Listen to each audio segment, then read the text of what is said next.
ఓం శ్రీ సాయిరామ్. సాయి గురుకులం కార్యక్రమానికి స్వాగతం. శ్రీ సాయిబాబా తన భక్తులకు ఇచ్చేటువంటి అనుగ్రహము కొన్ని సందర్భాల్లో అరుదైందిగా ఉంటుంది.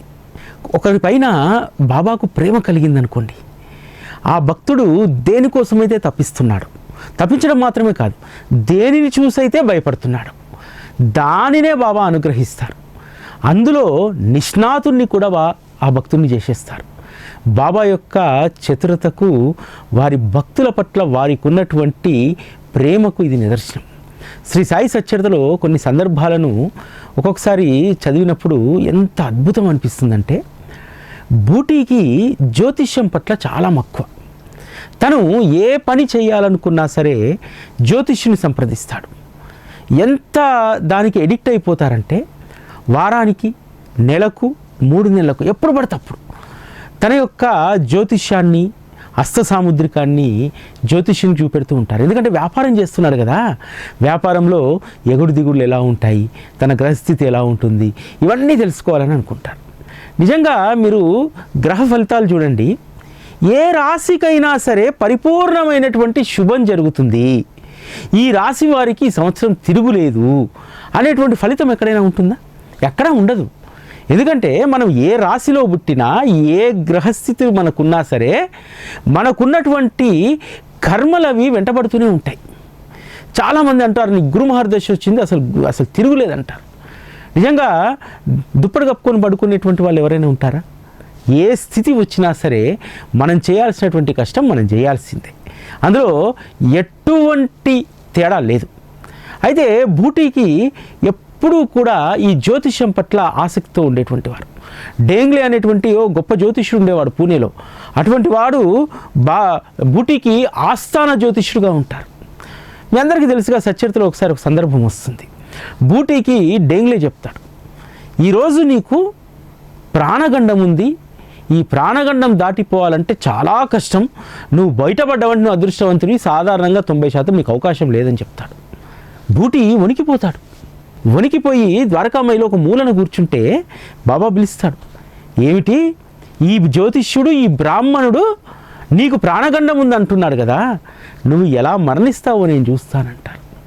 ఆ రోజు రాత్రి బహిర్భూమికి వెళ్ళినప్పుడు పాము తన కాలు పక్క నుంచి వెళ్ళిపోతుంది.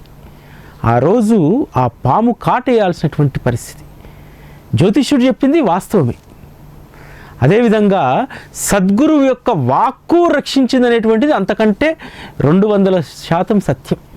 అంటే సద్గురువును మనం ఎందుకు ఆశ్రయించాలి, సద్గురు సహచర్యం మనకు ఎందుకు ఉపయోగపడుతుందంటే, సద్గురువును ఆశ్రయించినటువంటి వారికి గ్రహస్థితితోటి జాతకాల భయం అస్సలు ఉండదు. అయినా సరే బూటీకి ఆ ఆసక్తి తగ్గలేదు. ఇక్కడ 2 విషయాలు రుజువయ్యాయి. ఒకటి, జ్యోతిష్యుడు చెప్పినటువంటి ప్రాణగండము నిజమే, ఆ ప్రాణగండం నుంచి కాపాడింది సద్గురు అనేటువంటిది అది సత్యమే. అందుకని సద్గురువును విశ్వసిస్తున్నాడు, జ్యోతిష్యుడు చెప్పేది విశ్వసిస్తున్నాడు, 2 విశ్వసించాడు. ఈ బూటీ యొక్క ఆసక్తిని చూసి బాబా ఏం చేస్తారంటే, ఒకరోజు జ్యోతిష్య గ్రంథాన్ని బూటీకి ఇస్తాడు. ఇచ్చి దీన్ని చదువు అని అంటాడు. సద్గురు అనుగ్రహించినటువంటి ఆ గ్రంథాన్ని ఎవరి దగ్గర శిక్షణ లేకుండా, ఏ సందేహాలు లేకుండా ఆ జ్యోతిష్య శాస్త్ర గ్రంథాన్ని బూటీ చదువుతారు. ఆ తర్వాత సొంతంగా తన గ్రహస్థితిని చూసుకోవడమే కాదు, ఇతరుల యొక్క గ్రహస్థితులను చెప్పడంలో నిష్ణాతులు అయిపోతారు బూటీ. కాకాసాహెబ్ లాంటి వారికి, అదేవిధంగా నానాసాహెబ్ లాంటి వారికి, కపర్దే లాంటి వారికి కూడా జ్యోతిష్యాన్ని వారు అనుకునేటువంటి వారు. కాకాసాహెబ్ విషయంలో చాలాసార్లు అది రుజువైంది. కాకాసాహెబ్ ముంబై శాసన మండలికి సంబంధించి పోటీలో ఉన్నప్పుడు అనేక సందర్భాల్లో బూటీ చెప్తాడు, ఈ సందర్భంలో నువ్వు నామినేషన్, ఈ సందర్భంలో నువ్వు పలానా పని చేయి, ఇది చెయ్యి అని చెప్పి అవన్నీ కూడా సక్సెస్ఫుల్గా ముందుకు సాగుతాయి. ఇక్కడ జ్యోతిష్య శాస్త్రం పట్ల బూటీకి ఉన్నటువంటి ఆసక్తి, ఆ శాస్త్రం నేర్చుకోవడానికి బాబా ఇచ్చినటువంటి అనుగ్రహం, ఈ 2 కూడా పరిపూర్ణంగా బూటీకి దక్కాయి. అందువల్లే బూటీ తను ఏ శాస్త్రం ఫలితం విని భయపడతాడు, ఏ శాస్త్రాన్ని తెలుసుకోవాలని చెప్పి రోజు కూడా కుతూహల పడుతుంటాడు. కొన్ని సందర్భాల్లో ఆ గ్రహస్థితి ఎలా ఉంటుంది, ఏమిటి, రేపు పోతే జ్యోతిష్యుడు ఏం చెప్తాడనేటువంటి దిగాలతో చాలా రోజులు నిద్రపోయినటువంటి రోజులు ఉన్నాయి బూటీ. కానీ తానే జ్యోతిష శాస్త్రాన్ని పూర్తిగా అధ్యయనం చేసిన తర్వాత అందులో నుంచి బయటపడిపోయాడు. అంటే బాబా ఏం చేశాడు, బూటీకి తన యొక్క ఆసక్తి ఉన్నటువంటి విషయం పట్ల ఇతరులపైన ఆధారపడకుండా చేశాడు. ఆ ఏ విషయం పట్ల ఆసక్తి ఉందో ఆ విషయం తెలుసుకునేటువంటి నిపుణత, ఆ శాస్త్రంలో నేర్పరితనాన్ని బాబా అనుగ్రహించారు. అప్పటి నుంచి ఏ జ్యోతిష్యుడి వద్దకు వెళ్ళి జాతకాన్ని చూపెట్టుకోలేదు. ఆ తర్వాత వాళ్ళు చెప్పినటువంటి దానికి భయపడిపోలేదు. జ్యోతిష్యము భవిష్యత్తును తెలుసుకునేటువంటి, మంచి చెడు తెలుసుకునేటువంటి దాన్ని నేర్చుకున్నాడు. దానికి పరిహారం ఏమిటనేటువంటిది కూడా నేర్చుకున్నాడు. ఆ రోజుల్లో బూటీ కానీ ఇతరత్ర ఎవరైనా సరే జ్యోతిష్యంలో వారి యొక్క స్థితిగతులను తెలుసుకునేటువంటి వారు దాని యొక్క పరిహారం మాత్రం సద్గురువుకు శరణాగతి మాత్రమే అనేటువంటి దాన్ని వారు పరిపూర్ణంగా నమ్మేటువంటి వారు. జ్యోతిష్ శాస్త్రంలో రోజు రోజుకు నిపుణత పెరుగుతున్న కొద్దీ బూటీ అనేక మందికి చెప్తున్న కొద్దీ వారికి ఇచ్చేటువంటి సలహా వారు చేసుకోవాల్సినటువంటి పరిహారం మాత్రం సద్గురువు యొక్క స్మరణ మాత్రమే అని చెప్పేవారు. ఎందుకు? జ్యోతిష శాస్త్రంలో రాయబడ్డది. ఒకానొక సందర్భంలో బూటికి ప్రాణగండం ఉంది. మరి జ్యోతిష శాస్త్రంలో రాయబడ్డటువంటిది 100% అది జరిగి తీరాలి కదా. ఎందుకు ఆగింది? సద్గురువు యొక్క కృప. కాబట్టి ఆయన ఒక్కరి కృప ఉంటే ఏ గ్రహస్థితి అయినా సరే, ఎందుకనంటే ప్రతి గ్రహానికి కూడా, ప్రతి అవతారానికి కూడా గురువు అనేటువంటి స్థానం వారి జీవితంలో తప్పకుండా ఉంటుంది. గురువు లేనటువంటి గ్రహము ఉండదు. శనీశ్వరుడికి గురువు కాలభైరవ స్వామే కదా. ఇట్లా ఆయా గ్రహాలకు సంబంధించినటువంటి దాంట్లో కూడా గురువు యొక్క ప్రాధాన్యత ఉంటుంది. కాబట్టి మనకి ఏ గ్రహస్థితి బాగలేకపోయినా గురువును పట్టుకున్నామనుకోండి, గురువును పట్టుకొని గురువు చెప్పినట్టు మనం జీవిస్తే గ్రహాలన్నీ శాంతిస్తాయి. దానికి ఎటువంటి పరిహారాలు అవసరం లేదు. ఎందుకంటే గ్రహాలు ఎప్పుడూ కూడా గురువు వద్ద ఉన్నటువంటి వారిని ఏమీ చేయవు. గురు నామస్మరణ, గురు కథా సంకీర్తన ఇదే ప్రధానమైనటువంటిది. ఇందులో ఉన్నటువంటి వారిని ఏమీ చేయదు.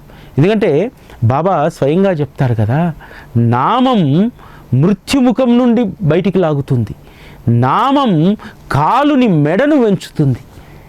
కాబట్టి నామస్మరణలో, గురు కథాశ్రవణంలో ఉన్నటువంటి వారికి ఇవేవి కూడా అంటావు.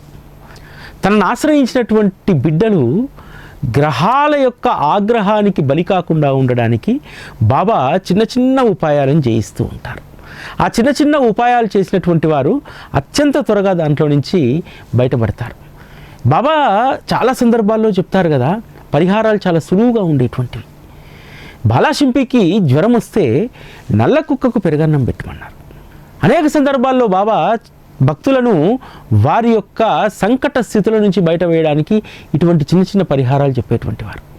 సద్గురువును ఆశ్రయించిన తర్వాత ఏ గ్రహస్థితి ఎలా ఉన్నా సరే మనందరికీ కూడా సద్గురు యోగం పడుతుంది అని చెప్పి, ఆ సద్గురు యోగాన్ని మనం అందిపుచ్చుకోవడానికి కూడా ఏదో ఒక పుణ్యకార్యం మనం చేయాలి. అందుకనే బాబా తెలుగు సంవత్సరం మొదలైనటువంటి కొత్త ఏడాదిలో మనందరి చేత కూడా 10 సంవత్సరాలుగా ఈ షిరిడీకి అర్పణం అనేటువంటి కార్యక్రమాన్ని చేయిస్తున్నారు. అందుకనే ఈరోజు సాయి టీవీని ఫాలో అయ్యేటువంటి వారు, సాయి గురుకులం పట్ల ప్రేమ కలిగినటువంటి వారు ఎందుకు కొంత మానసికంగా ఇతరుల కంటే కూడా చాలా ప్రశాంతంగా ఉండగలుగుతారు. ఎందుకంటే మనం చేయాల్సినటువంటిది అన్నీ కూడా సద్గురువుకు సమర్పించాం. పురందరేకు కొడుకు పుట్టినప్పుడు పురందరే మొండి పట్టుబడతాడు. అరే, మూలా నక్షత్రంలో పుట్టాడు, కొడుకు వల్ల నీకు ఇబ్బంది కలగబోతుంది, ఏవైనా పరిహారాలు చేయమంటే నేనే పరిహారము చేయను, షిరిడీకి పోతా అని చెప్పి షిరిడీకి వస్తే వాళ్ళ యొక్క తల్లి, మేనమామ ఇద్దరూ కూడా బాబాని అడుగుతారు, బాబా మీరైనా చెప్పండి ఏవైనా పరిహారాలు చేయమని చెప్పి అని. అంటే వాడు పూర్తిగా నాపైనే ఆధారపడి అన్నీ సకలం నాకే సమర్పించినటువంటి అతనిని నేను ఇతరుల వద్దకు ఏ విధంగా పంపిస్తాను? వాడు చేయాల్సినటువంటివన్నీ కూడా, ఆ పరిహారాలన్నీ కూడా నేనే చేస్తాను, నేనే చేసేసాను కూడా అని అంటారు. మనం ఇంతకుముందు మాట్లాడుకున్నట్టు ఎవరెవరికి ఏ ఆసక్తి ఉంటుందో ఆ ఆసక్తులను బాబా గమనించి ఎప్పటికప్పుడు మన యొక్క నైపుణ్యాలను పెంచుతూ ఉంటాడు. అంబడేకరు చనిపోదామని వచ్చాడు షిరిడీకి. ఎందుకంటే కష్టాలు ఇంకా రోజు రోజుకు పెరుగుతున్నాయి తప్ప తగ్గట్లేదు. బాబా ఎప్పుడు వచ్చి అడిగినా ఓపిక పట్టు, సహనంతో ఉండంటున్నాడు. ఆ సహనమంతా కూడా అయిపోతుంది. ఎందుకంటే ఎవరికైనా సరే కాలం గడిచిన కొద్దీ సహనం సడలిపోతూ ఉంటుంది. అందుకనే ఇక చావైనా రేవైనా షిరిడియే అని చెప్పి కుటుంబంతో సహా వస్తాడు కదా అంబడేకర్. వస్తే బాబా అతని మరణాన్ని, అక్కల్కోట మహారాజు యొక్క చరిత్రను సగనమేరు నాయక్ ద్వారా ఇప్పించి మరణాన్ని ఆపుతాడు. కేవలం మరణాన్ని ఆపడం మట్టుకే బాబా పరిమితం కాలేదు. ఏం చేశాడు? ఒక కొత్త జీవితాన్ని ప్రసాదించాడు. జ్యోతిష్యానికి సంబంధించినటువంటి గ్రంథాన్ని ఇచ్చి దీన్ని చదువు అని అన్నాడు. ఆ గ్రంథంని చదివి జ్యోతిష్యంలో నిష్ణాతుడై పూణేలో గొప్ప జ్యోతిష్యుడిగా పేరు ప్రఖ్యాతలు సంపాదిస్తాడు అంబడేకర్. కొత్త జీవితాన్ని ఇచ్చేశాడు. తన వారి యొక్క జీవితాలను ఎలా మారుస్తారంటే, ఒక్కొక్కసారి నా జీవితాన్ని చూసుకుంటే నాకు అర్థమవుతుందన్నమాట. ఈ ప్రొఫెషన్ మీద అంటే టెలివిజన్ రంగం మీద ఉన్నటువంటి ఆసక్తితోటి అదే విద్యను చదివి అనేక చోట్ల పనిచేస్తున్నప్పుడు చాలా సందర్భాల్లో అనిపించేది, ఏమిటి వెట్టి చాకిరి, ఎందుకు ఆత్మాభిమానాన్ని చంపుకొని పనిచేయాలి, వ్యక్తిత్వమే లేదే ఇక్కడ అనేటువంటి దాంట్లో చాలా రోజులు నలిగిపోయాను. అటువంటిది బాబా కొంత విరామాన్ని దాని నుంచి తప్పించి విరామాన్ని ఇచ్చి, ఇదిగో ఈ వ్యవస్థను నువ్వు ఆరంభించు, ఇక్కడ నీకు అసలైనటువంటి తృప్తి కలుగుతుంది అని చెప్పి సాయి టీవీని ఆరంభింపజేశాడు 10 సంవత్సరాల క్రితం. 10 సంవత్సరాల క్రితము ఒక టెలివిజన్ ఛానల్ను అప్పుడు యూట్యూబ్లో నడపకపోయేవాళ్ళం. అప్పుడు ఆ సోర్సెస్ లేవు, సోషల్ మీడియా సోర్సెస్ 10-11 సంవత్సరాల క్రితం లేవు. ఉన్నటువంటిది ఏమిటంటే ప్రజలకు చాలా దగ్గరగా ఉన్నటువంటి ఒక టెలివిజన్ మాత్రమే. ఆ టెలివిజన్ సెట్లో ప్రసారమైతేనే అది దాన్ని ఒక ఛానల్గా పిలువబడతారు. 10 సంవత్సరాల క్రితం ఒక కొత్త టెక్నాలజీని అడాప్ట్ చేసుకొని దానిపైనే పనిచేసి ఆ రోజు నుంచి ఈ రోజు వరకు నేను ఎంత సమయం సాయి టీవీకి కేటాయించినా అది నాకు వెట్టి చాకిరిలా అనిపించలేదు. ఎక్కడా నా ఆత్మాభిమానాన్ని చంపలేదు, ఎక్కడా కూడా నా వ్యక్తిత్వాన్ని నేను దిగజార్చుకోలేదు. అంత గౌరవంగా బాబా ఈ వ్యవస్థలో నిల్చోబెట్టాడు. అంటే మనం ఏది కోరుకుంటే అది, నాకు అది ప్యాషను, కానీ అక్కడ సరిగ్గా లేదు, ఆత్మాభిమానాన్ని చంపుకోవాలి, వెట్టి చాకిరి చేయాలి, ఎంత చేసినా ఏమీ ఉండదు. బాబా సాయి టీవీ అనేటువంటి ఒక గొప్ప వరాన్ని అందించి నాకు ఒక ఆత్మతృప్తిని ఇక్కడ ఇచ్చారు. అంటే ఆ రోజుల్లో టీవీ సెట్లలో టెలికాస్ట్ కావడానికి ఒక్క శాటిలైట్ టెక్నాలజీ ఆ రోజు ప్రమాణం. ఈ క్లౌడ్ టెక్నాలజీస్ ఆ రోజు లేవు. 11 సంవత్సరాల క్రితము క్లౌడ్ టెక్నాలజీని ఒక పైలట్ ప్రాజెక్ట్గా ప్రారంభించి ఆ రోజు నుంచి ఈ రోజు వరకు ఒక్క సాయి టీవీ మాత్రమే ఆ క్లౌడ్ టెక్నాలజీలో సక్సెస్ఫుల్గా రన్ అవుతుంది. ఇతరుల తర్వాత చాలామంది వచ్చారు, ఆ టెక్నాలజీ అర్థం కాక వెళ్ళిపోయారు. అంటే ఇదంతా ఎవరి గొప్పతనం? బాబా ఏదైనా సృష్టిస్తే చాలా నూతనమైనటువంటి దాన్ని సృష్టిస్తాడు. అంతేకాదు సాయి టీవీ మొదటి నుంచి కూడా ఎవరిని ఏమీ అనుసరించదు. సాయి టీవీ చేసినటువంటి దాన్ని అనేక మంది అనుసరిస్తారు. సాయి టీవీ ఆరంభించినటువంటి దాన్నే అనేక మంది అనుసరించారు తప్ప ఇతరులు చేసినటువంటి దాన్ని సాయి టీవీ ఎప్పుడూ అనుసరించలేదు. ఎందుకంటే బాబాను ప్రార్థిస్తే, బాబాను అడిగితే గొప్ప శక్తియుక్తులను, గొప్ప ఆలోచన దృక్పథాన్ని ఆయన అనుగ్రహిస్తారు. బూటీకి ఏ విధంగా అయితే ఆ జ్యోతిష శాస్త్రంలో మక్కువ ఉందో, ఆ జ్యోతిష శాస్త్రం పట్ల ఆసక్తి ఉందో, దాన్ని ఏ విధంగా అనుగ్రహించారో, ఒక మీడియా రంగంలో ఉన్నటువంటి నాకు ఇది తప్ప వేరే దాని పట్ల ఆసక్తి లేదని చెప్పి గమనించి ఆయన ఒక అద్భుతమైనటువంటి తన వ్యవస్థనే నడిపేటువంటి ఒక గొప్ప అదృష్టాన్ని ఇచ్చాడు. ఇది చాలా అరుదుగా జరిగేటువంటి విషయాలు. ఎవరికైనా మీకు కూడా ఇటువంటి అనుగ్రహం దక్కితే ఖచ్చితంగా బాబా ఇచ్చినటువంటి దాన్ని పరిపూర్ణంగా శ్రద్ధతో చేయడానికి ప్రయత్నం చేయండి. ఎందుకంటే చాలామంది తలరాతలు బాగలేవని, జాతకాలు బాగలేవని మనం చేసేటువంటి దాన్ని పక్కన పెడుతూ ఉంటారు. దయచేసి పెట్టకండి. బాబా ఆ సమయంలో నీకు దేన్ని అనుగ్రహిస్తారు దాన్ని పట్టుకొని ఉండండి. మొన్న కరోనా సమయంలో ఒక 2 యువజంట సాఫ్ట్వేర్ ఉద్యోగాలు కోల్పోయి ఆస్ట్రేలియాలో ఏం చేయాలో తెలియనటువంటి పరిస్థితుల్లో ఒకరోజు బాబా స్వప్న దర్శనం ఇచ్చి, అంటే బాబా అదే ఫామ్లో కాదు, అక్కడ ఉన్నటువంటి సమాజ పరిస్థితుల్లో ఉన్నటువంటి ఒక భిక్షగాడు వచ్చి వీరొక పెద్ద కిరాణా షాప్ పెడితే ఆ షాప్ ముందుకు వచ్చి 2 బన్ను ముక్కలను అడిగాడట. వీరు అతనికి సంతోషంగా బన్ను ముక్కలు ఇస్తే ఇది మీ జీవితాన్ని నిలబెడుతుంది అని అన్నారట. ఆ తర్వాత వారే ఒక షెడ్డును తీసుకొని ఇండియన్ ప్రొవిజన్ స్టోర్ను ఓపెన్ చేశారు. ఓపెన్ చేస్తే వారు అంతకంటే ముందు సంపాదించినటువంటి ఉద్యోగంలో సంపాదన కంటే ఈ 5 సంవత్సరంలో దానికి 200 రెట్ల సంపాదన వాళ్ళు సంపాదిస్తున్నారు. అంటే సద్గురువు చెప్పినటువంటి దాన్ని, స్వప్నంలో సద్గురువు వారికి నిర్దేశించినటువంటి దాన్ని పట్టుకోగలిగారు. అదే సాఫ్ట్వేర్ ఉద్యోగాలు కావాలి, అవి వచ్చేంత వరకు మేము ఇలానే కుమిలి చచ్చిపోతాము అని చెప్పి వాళ్ళు అనుకోలేదు. బాబా ఒక మార్గాన్ని చూపెడతారు, ఆ మార్గాన్ని పట్టుకొని పోవడమే. ఆ మార్గంలో కష్టం ఉంటుంది, సుఖం ఉంటుంది, అన్నీ ఉంటాయి. వాటన్నింటినీ భరించగలగాలి. ఒక సగటు మనిషికి కావలసినటువంటి ఆరోగ్యాన్ని, ఆనందాన్ని, మానసికమైనటువంటి ఉల్లాసాన్ని ఇవ్వమని చెప్పి సద్గురువును మనం ఎప్పుడు వేడుకోవాలి. ఆయన అనుగ్రహించేటువంటిది ఎంత అద్భుతంగా ఉంటుందంటే, ముందు ప్రతి భక్తుడికి కూడా పారమార్థికమైనటువంటి దాన్ని అనుగ్రహించి తద్వారా వారికి ఇవ్వాల్సినటువంటి పూర్తి అనుగ్రహాన్ని ఇస్తారు. కాకాసాహెబు అన్నీ వదిలేసుకొని షిరిడీకి వచ్చాడు కదా. ఎన్ని రోజులు అలా కూర్చునేవాడు చెప్పండి కాకాసాహెబ్? మనమైనా సరే అన్నీ వదిలేసుకొని షిరిడీలో ఏ ఆలోచన లేకుండా 3 రోజులు కూర్చుంటాం, 4వ రోజు అన్నీ గుర్తొస్తాయి. కాకాసాహెబ్ కూడా అతీతుడు ఏం కాదు. అందుకనే ఏం చెప్పారు బాబా, నువ్వు నిత్య నియమంగా ఏకనాథ భాగవతాన్ని, భావార్థ రామాయణాన్ని నువ్వు నిత్య నియమంగా వాడాలో పారాయణ చేయాల్సిందే. నువ్వు చేసేటువంటి పారాయణ ఇతరులు శ్రవణం చేయాల్సిందే. ఆ పనిలో పెట్టేశాడు. ఆ పనిలో పెట్టిన తర్వాత ఇక ఇతర విషయాలు ఏడ గుర్తొస్తాయి. అంతేకాదు ఏ సంకల్పం పెట్టుకొని వచ్చాడు, జీవితంలో సద్వినియోగమైనటువంటి రోజులు బాబాతో గడిపినటువంటి రోజులే, మిగతా రోజులన్నీ కూడా దుర్వినియోగమే అనుకున్నాడు. మరి తన జీవితాన్ని సద్వినియోగం చేసుకోవడానికి కావలసినటువంటి సాధనా మార్గాన్ని కూడా బాబానే చూపెట్టాడు కాకాసాహెబ్ దీక్షిత్కు. అందుకనే కాకాసాహెబ్ దీక్షిత్ అంత నిశ్చలంగా ఉండగలిగారు. స్నేహితులు రెచ్చగొట్టారు, బంధువులు అవమానించారు. నీకింత తెలివి ఉండి, విద్య ఉండి, విద్వత్తు ఉండి, రాజకీయంగా పలుకుబడి ఉండి ఇక్కడ ఫకీర్ దగ్గర పడుంటావేందని చెప్పి స్నేహితులు అన్నారు. అరే రేపు కొడుకుల భవిష్యత్తు ఏంది, నువ్వు ఇక్కడ పడి ఉంటే బంధువులు అవహేళన చేసినటువంటి సందర్భాలు ఉన్నాయి. అయినా సరే ఎలా కూర్చోగలిగాడు? కేవలం సద్గురువు అనుగ్రహించినటువంటి సాధనను నిరంతరం చేశాడు. అదేవిధంగా ఒక భక్తుడికి గొప్ప అనుగ్రహాన్ని ఇవ్వదలుచుకుంటే, అనుగ్రహం అనగానే మనకు గుర్తొచ్చేది కొడుకు, బిడ్డ, ఇల్లు, లౌకికపరమైనటువంటి సుఖాలు ఇవే గుర్తొస్తాయి. కానీ అంతకు మించినటువంటిది శ్యామాకు విష్ణు సహస్రనామాన్ని అందిస్తాడు.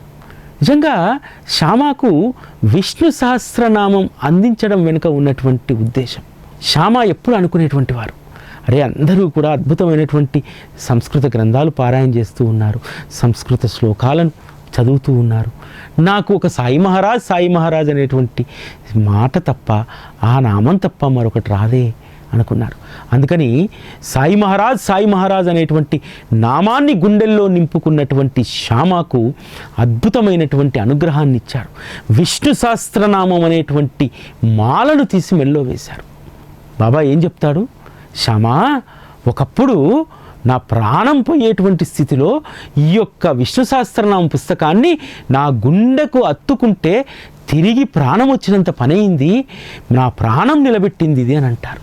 అంటే నామంలో ఉన్నటువంటి మహిమ, నామం ప్రాణాలను ఏ విధంగా నిలబెడుతుంది, నామం ఎంత అద్భుతమైనటువంటిది, నామం యొక్క మహిమ ఏమిటి. బాబా నామం యొక్క సారాన్ని, విష్ణు సహస్రనామాన్ని శ్యామాకిస్తూ మనందరికీ చెప్పాడు. అందుకనే ఈరోజు ఆయన నామాన్ని మనం వదలం, ఆయన స్మరణను మనం వదలం. అందుకనే ఈరోజు మనల్ని గ్రహస్థితులు ఏమీ చేయవు.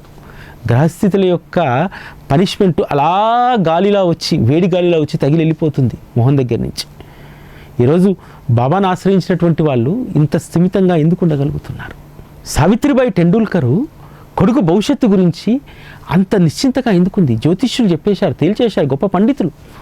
ఈసారి మీవాడు పరీక్షకు రాసిన అది వృధా ప్రయాసే అన్నారు. బాబా మాత్రం జ్యోతిష్యాన్ని చుట్టజుట్టి పక్కన పెట్టమని చెప్పు బాబు టెండూల్కర్ను ఈసారి పరీక్షకు కూర్చోమని చెప్పు, తన ప్రయత్నాన్ని తను చేయమని చెప్పు, నేను చేసేటువంటి దాన్ని నేను చేస్తా అన్నారు. ఏమైంది? రిటర్న్ ఎగ్జామ్ పాస్ అయ్యాడు, ఓరల్ ఎగ్జామ్ పాస్ అయ్యాడు. ఏమైంది? మెడిసిన్లో సీట్ వచ్చేసింది. ఇక్కడ సద్గురు యొక్క కృపనే బాబు టెండూల్కర్ను పరీక్షలో కూర్చోబెట్టింది, ఉత్తీర్ణుని చేసింది, వైద్య విద్యలో చేర్పించింది. అంటే సావిత్రిబాయి టెండూల్కర్కు ఉన్నటువంటి విశ్వాసం అక్కడ నెగ్గింది. సద్గురువు పట్ల మనం విశ్వాసాన్ని ఉంచగలిగితే అనవసరమైనటువంటి ఆందోళన చెందకండి. ఓం శ్రీ సాయిరాం.